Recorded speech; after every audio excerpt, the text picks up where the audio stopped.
Hello, everyone. Pastor Carl here. I just wanted to drop a little note to you as we end what has been for most of us a very unusual year. After 9.5 months of dealing with the COVID pandemic, I'm sure we're all looking forward to a much better year in 2021.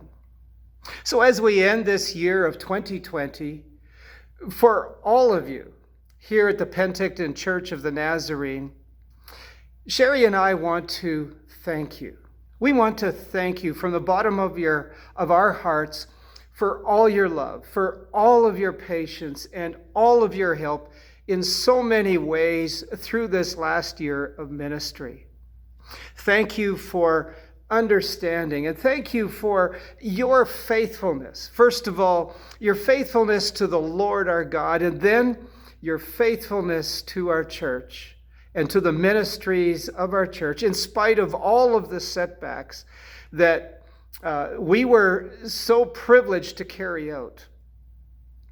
Basically, this pandemic not only affected us as individuals, but it has also affected us as a church, and it has held back all of our gatherings together.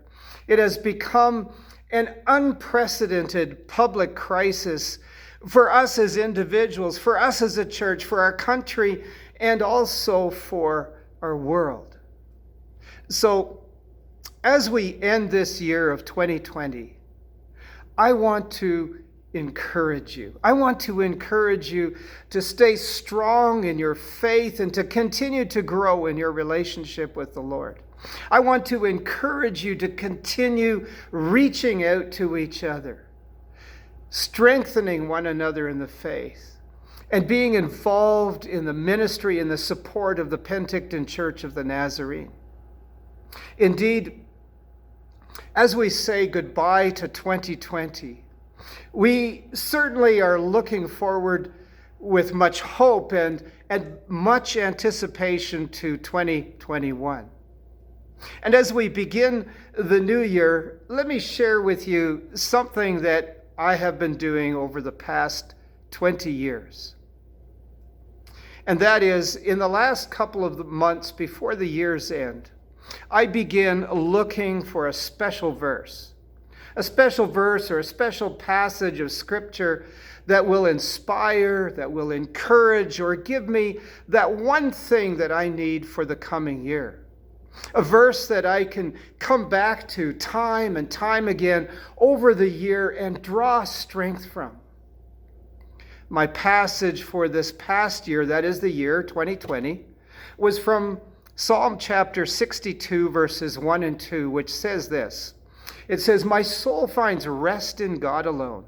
My salvation comes from him. He alone is my rock and my salvation. He is my fortress. I will never be shaken." As I think back,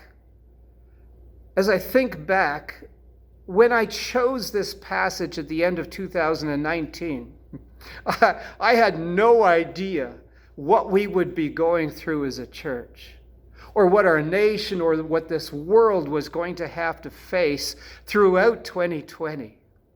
Yet as I reflect on this passage over and over again, I find that, like David, in all of his trying times, I too have claimed my dependence on God for all good, no matter what discouragements may have come my way.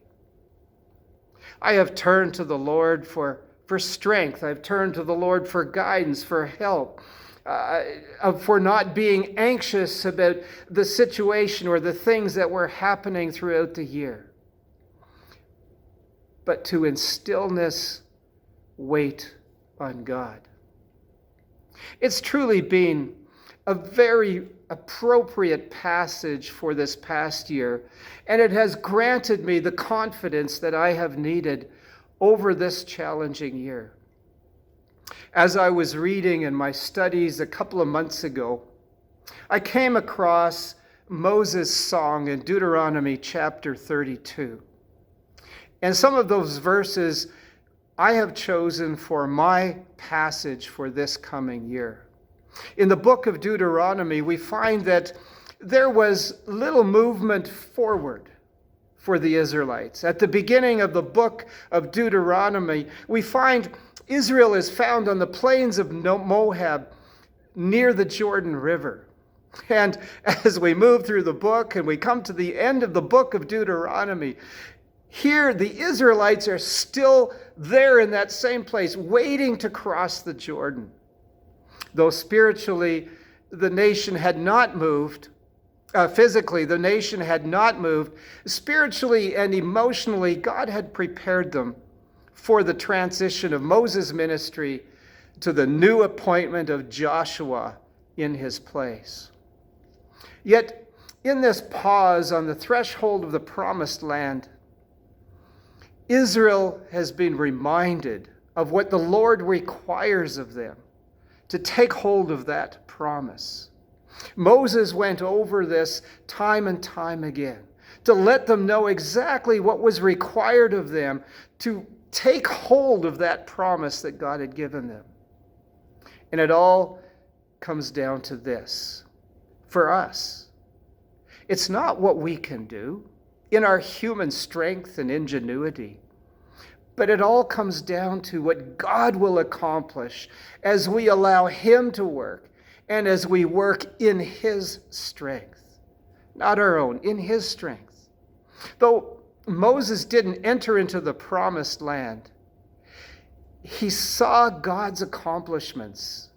He saw God's accomplishments in his spirit. And so as we look into Deuteronomy chapter 32, verses 3 and 4, we find that Moses sings out.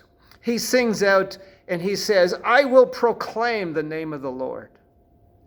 Oh, praise the greatness of God. He is the rock. His works are perfect and all his ways are just. A faithful God who does no wrong. Upright and just is he.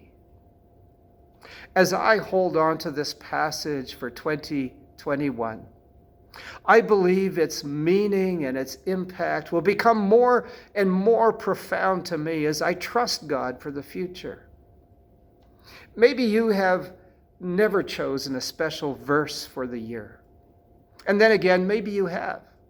Nevertheless, I want to invite you. I want to invite you as we look forward to a new and better year in 2021 to allow the Spirit of God to lead you to a verse or a passage of Scripture that will bless you, that will guide you, that will strengthen you, and one that you can place your dependence on God over in this next year.